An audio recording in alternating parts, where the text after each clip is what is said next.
We're going to summer school here in the MTOM studio at Iowa PBS. I'm Paul Yeager. Thanks for joining us.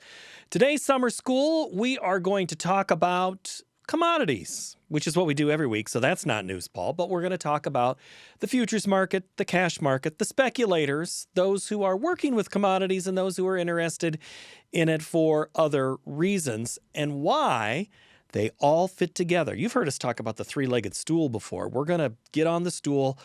Well, we won't even quite get all into dairy, but we are going to talk about the beef market heavily today. Kurt Nelson is the investor relations manager for Summerhaven. It is a group in Connecticut.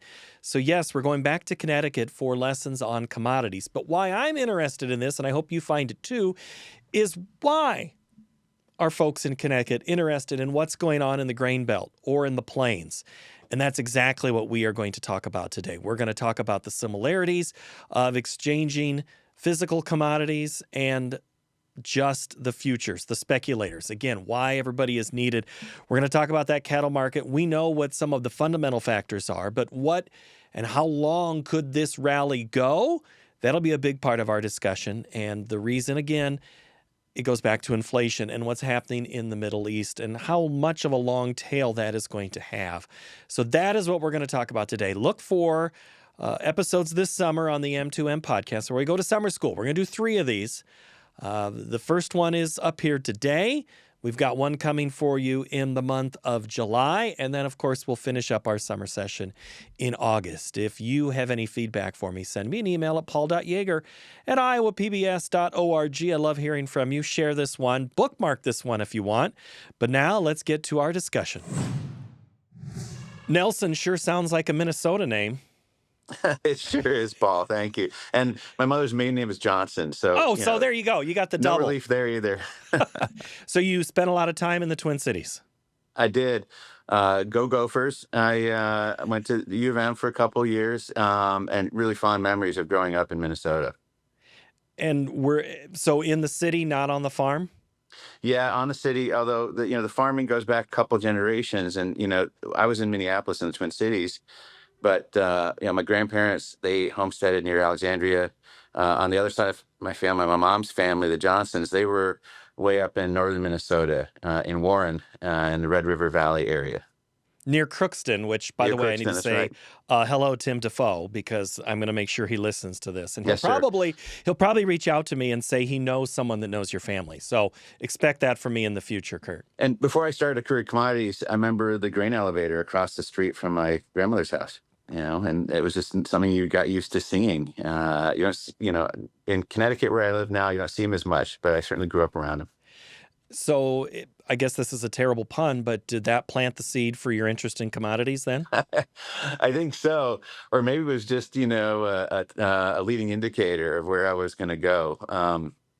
I have found that, my career was not a straight line, but, I was a Wall Street person for 15 years in derivatives, in equity markets, bonds, currencies, traditional financial assets. And it was about 20 years ago when I got involved. My company owned this thing that was back then called the Dow Jones AIG Index. Today it's called the Bloomberg Commodity Index. And it's like the S&P 500 of commodities. And it's diversified futures. And I got hooked. And I've been doing that for the last 20 plus years. What was it that hooked you? I think there's something, granted, I was sort of a math nerd and that got into derivatives because that's where kind of finance and Wall Street meet mathematics is in derivatives, which are like options and things that are kind of hard to understand. I remember my mom to this day still doesn't really understand what I was doing back then, but now she does. She actually listens to my webinars that I do. She keeps me honest. She's my accountability partner. Like, did it make sense to you? Did I explain it well? But the thing is with commodities, it's stuff that we eat. It's stuff that we grow. It's things that we dig out of the ground to make cars or to fuel our cars or to heat our homes in the winter. It's stuff. And it's not financial. It's not fiat. You can print stocks by going to the SEC and having a secondary offering or a primary offering. You can issue bonds off a shelf. You can go to a treasury department at any central bank and just print money at will. And if you get in trouble, it can lead to pretty bad inflation. And we know about, how that has looked in certain economies. commodities, there's no shortcut. You got to grow it. And when you start to run out, prices go up. It's pretty direct drive. It's like Econ 101. And it really made sense to me. And the the thing that we trade is not physical commodities. So I think you and your viewers know quite a bit more about actual farming than I do. Where I focus is on the futures markets, which are also very important to your viewers. Right. And totally want to get into that, but we need to go back for just a moment on something you just said. You talked about the commodity, what we, feed and fuel the world. That circle, our two circles, your circles of working what you work with, my circles of what watches the show and those that grow it, was what it was pre-2020.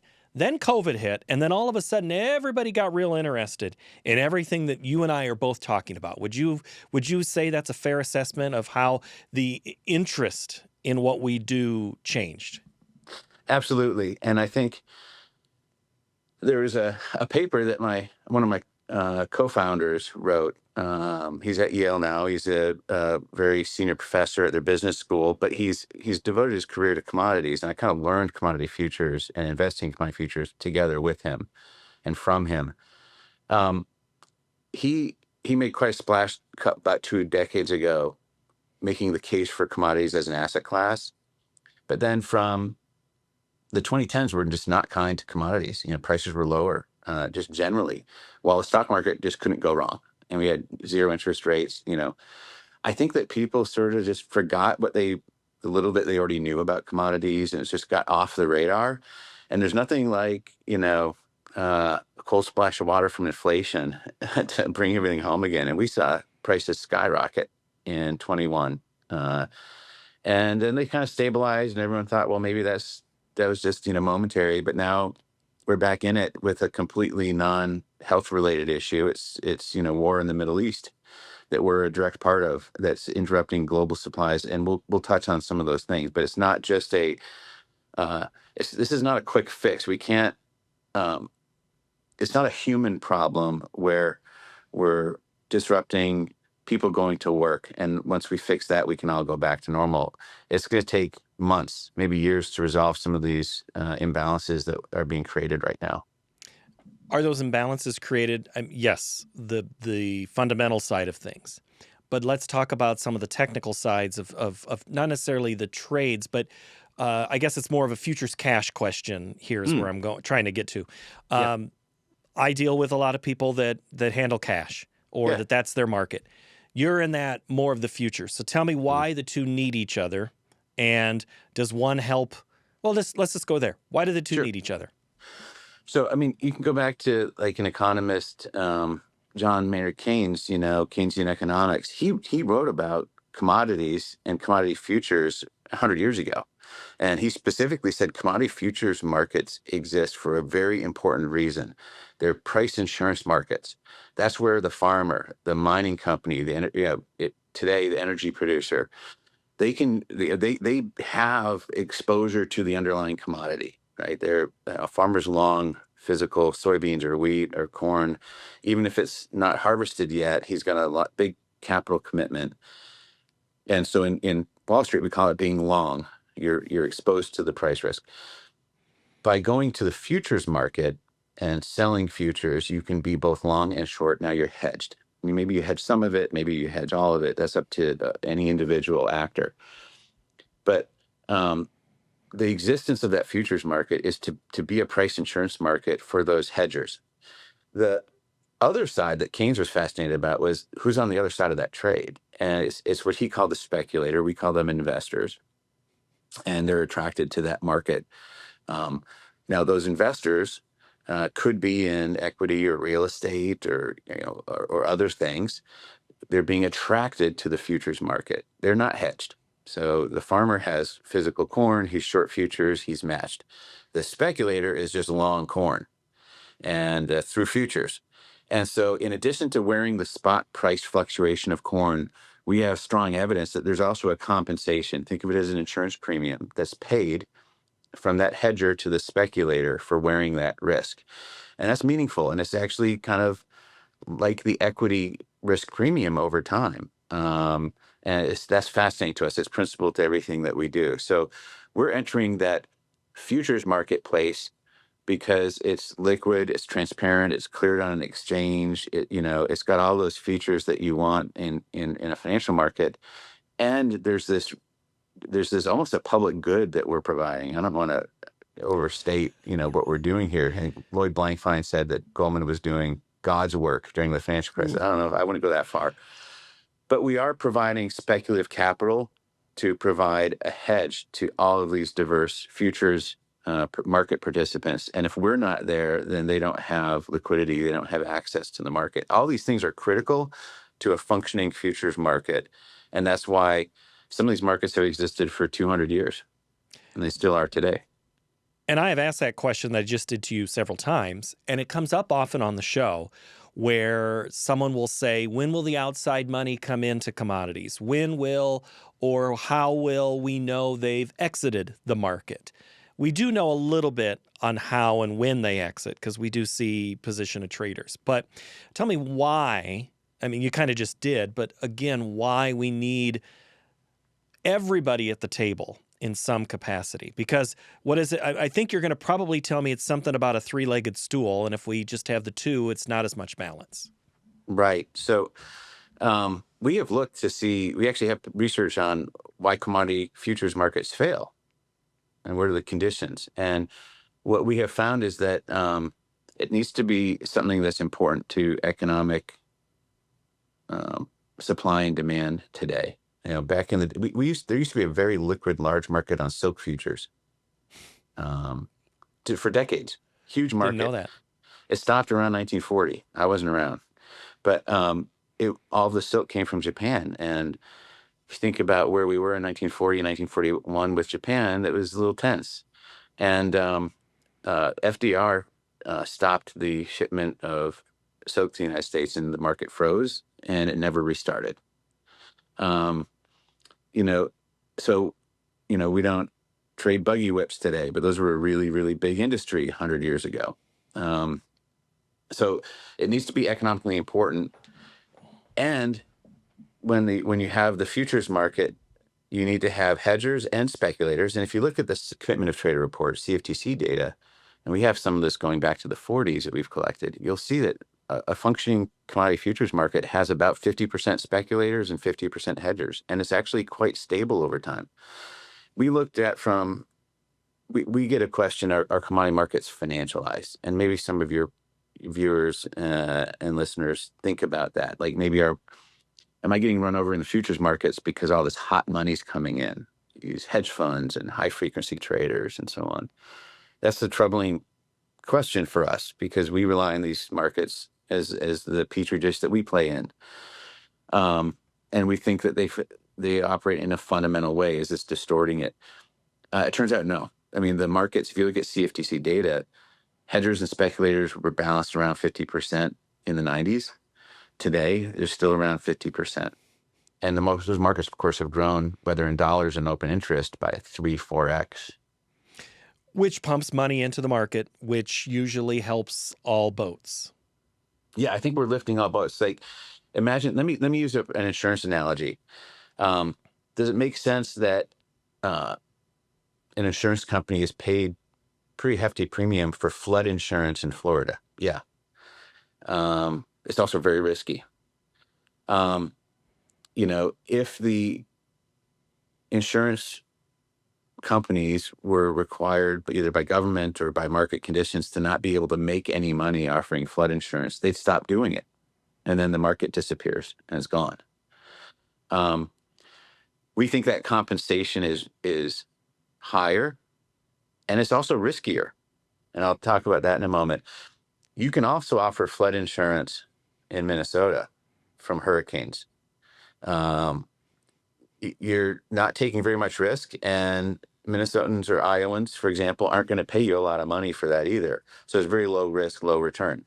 We actually think that that's true in commodity futures markets, that risk, that compensation moves in cycles. And that frequency varies by commodity or by season. We think that inventories are the fundamental driver. When inventories are low, That's when volatility is higher. It's very hard to predict future price direction because there's no buffer stock. So any small shock to supply or demand creates an outsized price effect.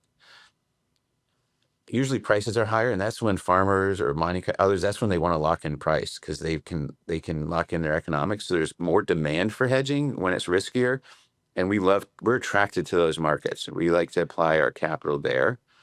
Um, because there's a strong demand for that hedging, and the economics are in favor. We also know those are riskier times, so we manage that by diversifying. Cattle are part of what we trade, along with, you know, corn, and we trade ethanol. We trade, copper and gold and oil and natural gas. All these, we trade over 40 different commodity futures markets.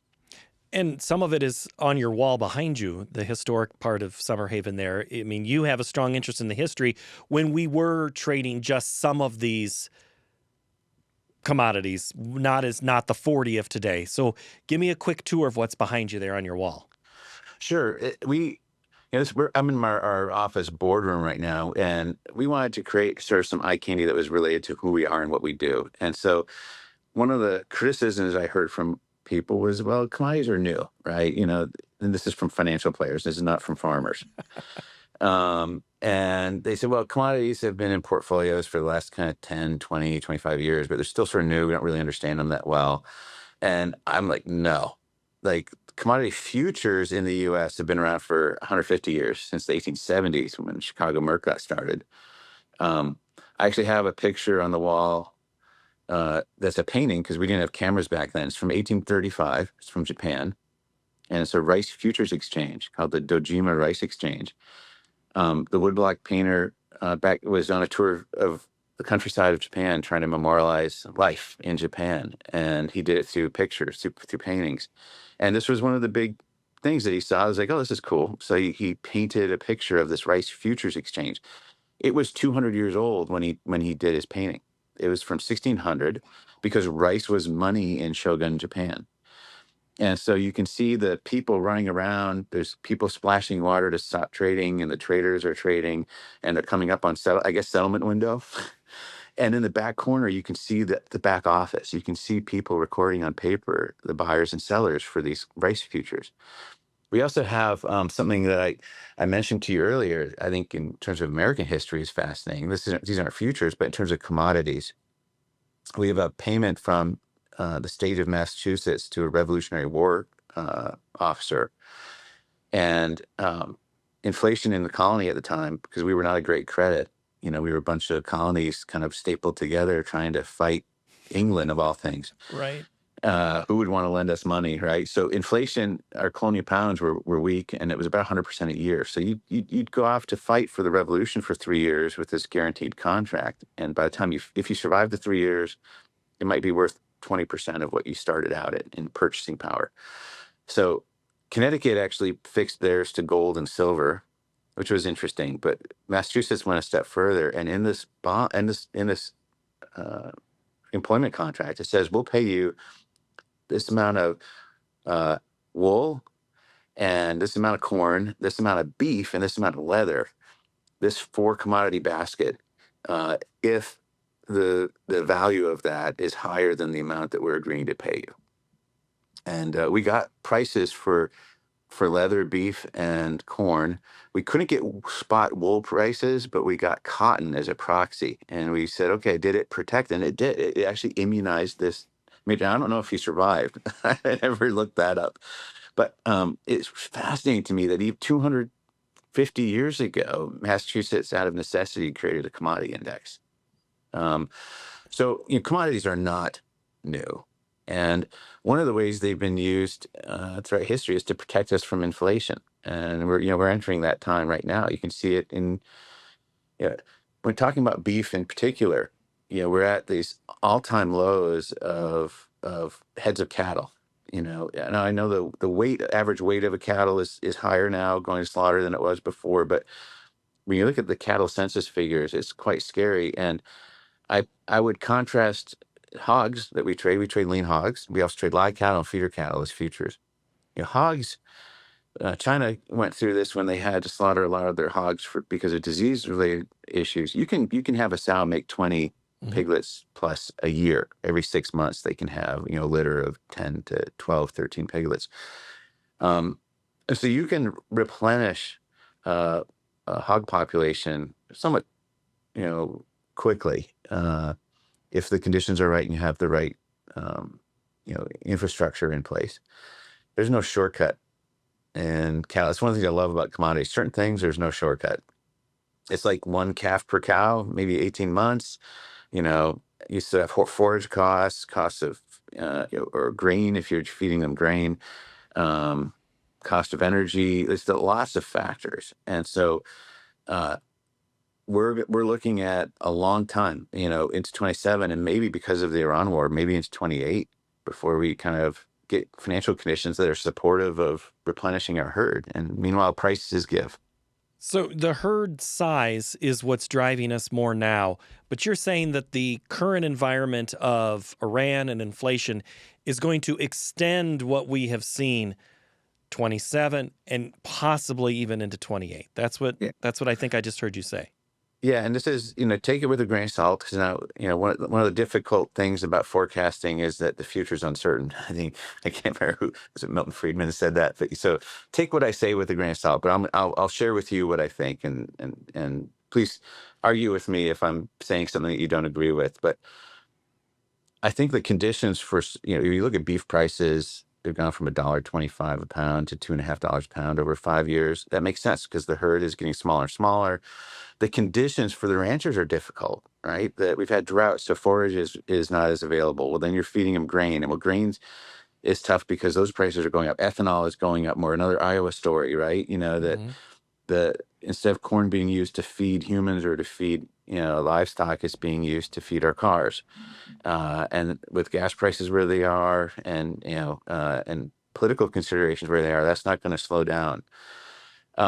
So how does the Iran war figure into this? Well, um, we don't export cattle to or from the Middle East really, but there are really critical commodities, and one of them is fertilizer.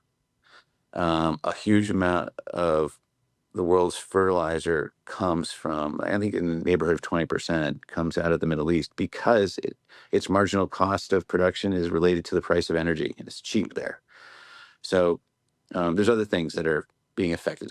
Aluminum, for example. There's one of the world's largest aluminum smelters is in Qatar. Unfortunately, got hit by a drone while it was producing aluminum, and so it stopped, and all of the aluminum hardened, and so that's offline for over a year. There's a lot of dominoes that are going to fall that have nothing to do with, what you would think to do with oil or natural gas, but directly cost of fertilizer is already starting to go way up in price. Farmers know this. There's going to be places in the world where they don't have fertilizer at any price. And so their yields are going to be lower. Farmers might decide not to plant. So I think the price of corn is going to go up.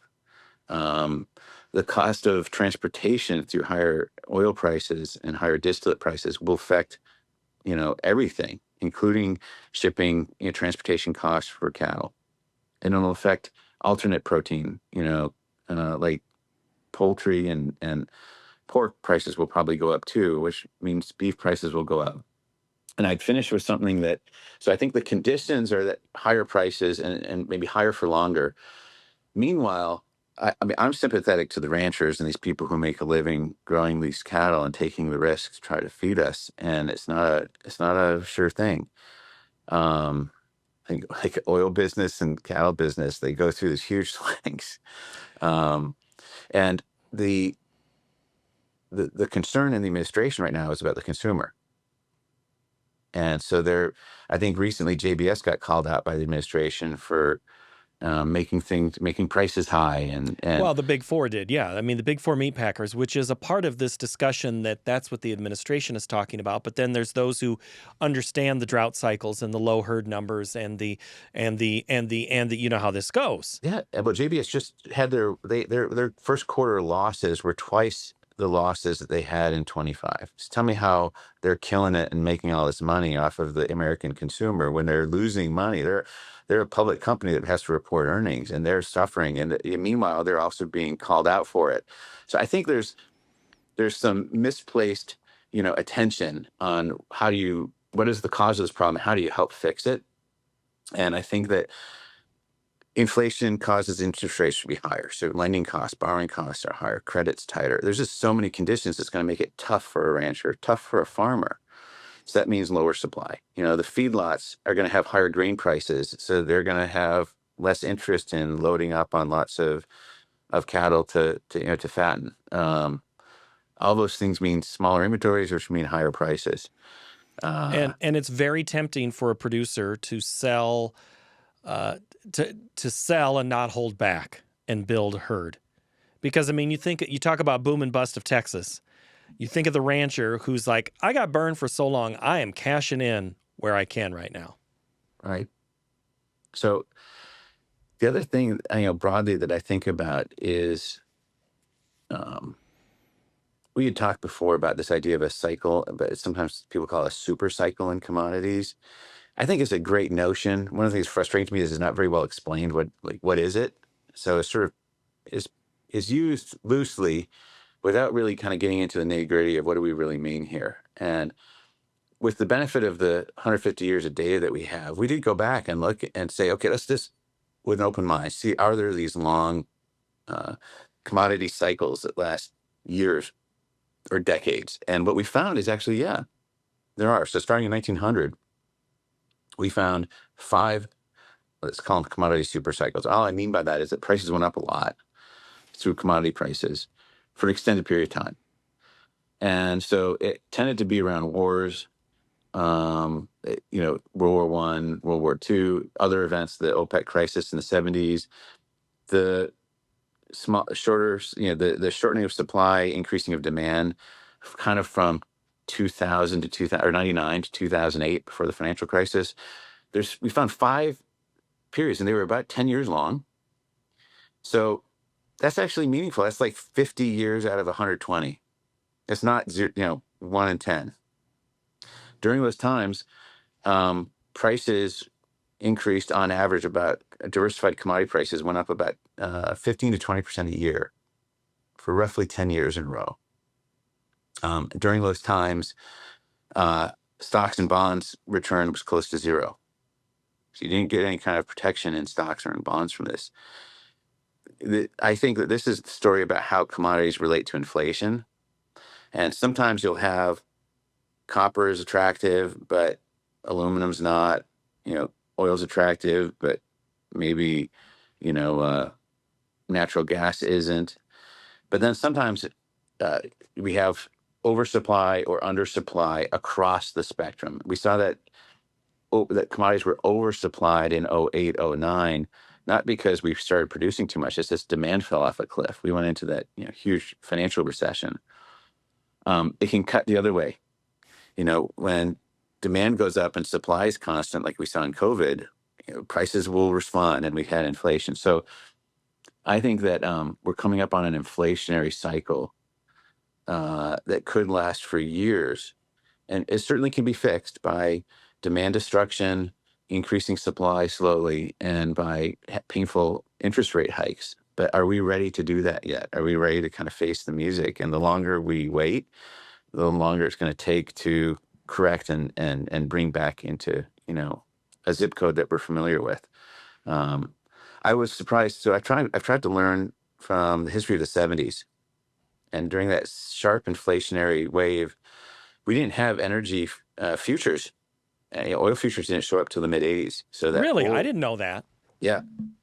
And so all of the inflation that we saw, granted, we saw human inflation by high heating oil prices, high gasoline prices, but it wasn't showing up in futures because we didn't have futures for oil back then. We had 2 serious spikes in the 73 war with Israel, and then in the OPEC-led crisis in the 78, 79 area when we were rationing gas.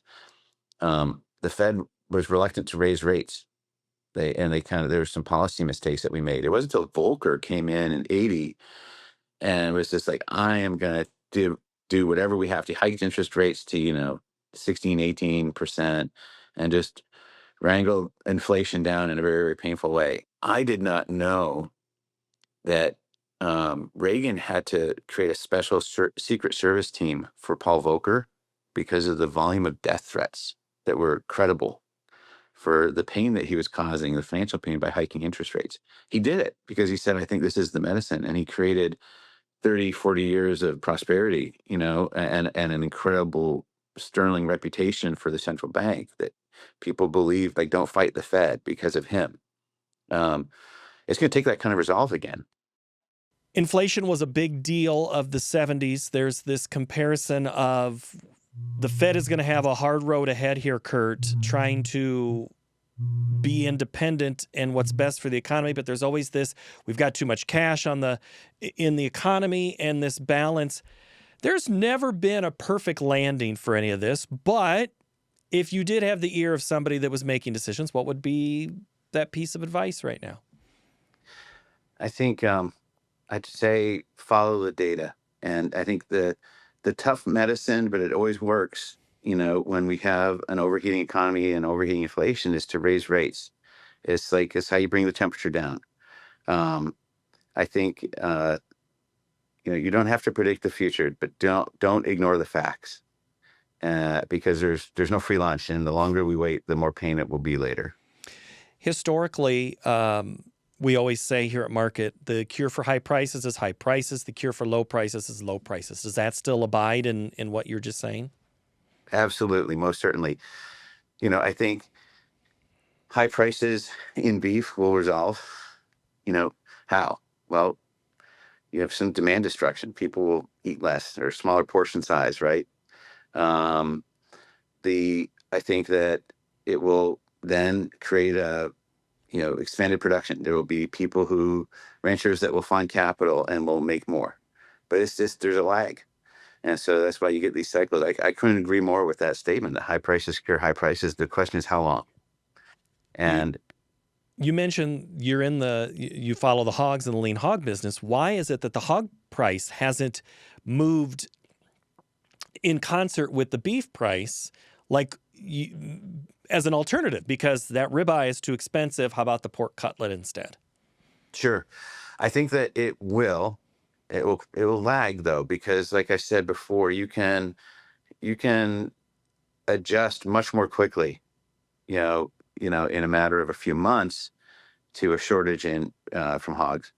And you cannot respond in the same way to a shortage of beef. So I think in some ways, in this case, the higher beef prices will lead to higher pork prices, but it will take some time. Okay,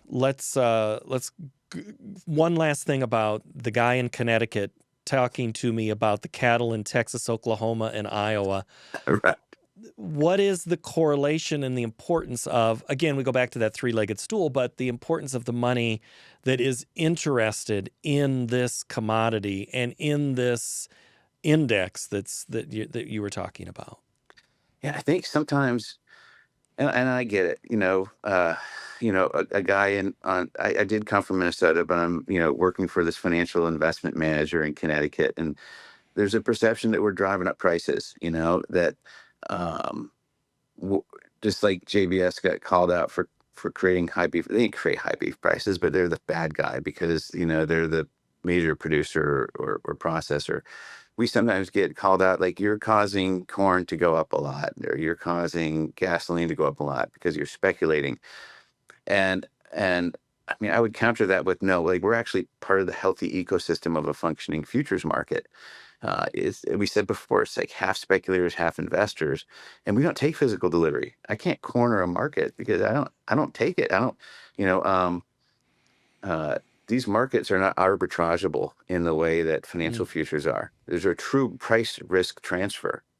Let me give you an example. I can't in currency futures. I can go long yen futures, and I can sell cash yen and have a long short and run an arbitrage. And so you can come up with a theoretical futures price based on interest rates and carry and so on. You can do that in equities. You can do that in bonds. Can't do that in hogs or cattle. Uh, if you want to go long cash hogs and short futures, you're buying a farm. Um, and if you wanted to go long futures, short cash, you can't borrow and short sell hogs or cattle. So this is when it comes back to this insurance mechanism. There is real price risk transfer from the hedger to the investor.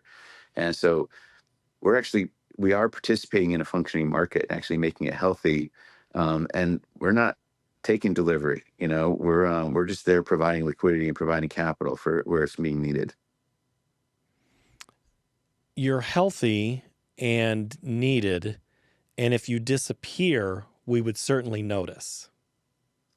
You sure would. You'd lose one of those stool legs and you'd see it topple. And then it's not as considered as a fair market. And that's the beauty of what it is that we're talking about is this market, albeit always the questions of someone knows information before somebody else, it's still a pretty fair system that It is. Let me give you a quick example. with risk. With risk, absolutely. Nothing's for free, right? Because we're academic nerds here. One of the studies that is really fascinating to look at was onion futures. You've never heard of them because the government made them illegal. There used to be a liquid onion futures market, and volatility was really high, and they thought it was being caused by the speculators, and so they made it illegal to speculate unless you had a physical rationale for trading in onion futures, you couldn't trade. So the speculators disappeared. The market collapsed, and academics were like, "This is interesting," and they went back and looked at the volatility of onion prices before and after, and volatility of onion prices became much more unstable after the futures market failed and the speculators disappeared. So it's a cautionary tale of like, be careful about who's the bad guy, who's causing what to happen. We actually think we're providing an important service, and we apply it where it's in demand. This is totally off script, and we didn't talk about this at all, that this is something I'm going to ask, but it just reminds me of another market that's this Kalshi, the I can bet on anything type mentality, the raising of the 18 to 49 demographic that is heavily into gambling. Do we ever see any connection, or there are going to be more people in markets because they have some tendency? They like, I'll gamble. Now I want to gamble because I think that commodities is a gamble. Do you see that there's going to be an entry? Probably. I will say there are some futures markets that we don't trade because we don't see this healthy partnership between, as I'll call it loosely termed, partnership between the producers and between the speculators. An example would be a lot of the Chinese markets. Number one, we can't trade as a local, and we don't want to trade through a third party. But the other reason is that they're 90% spec.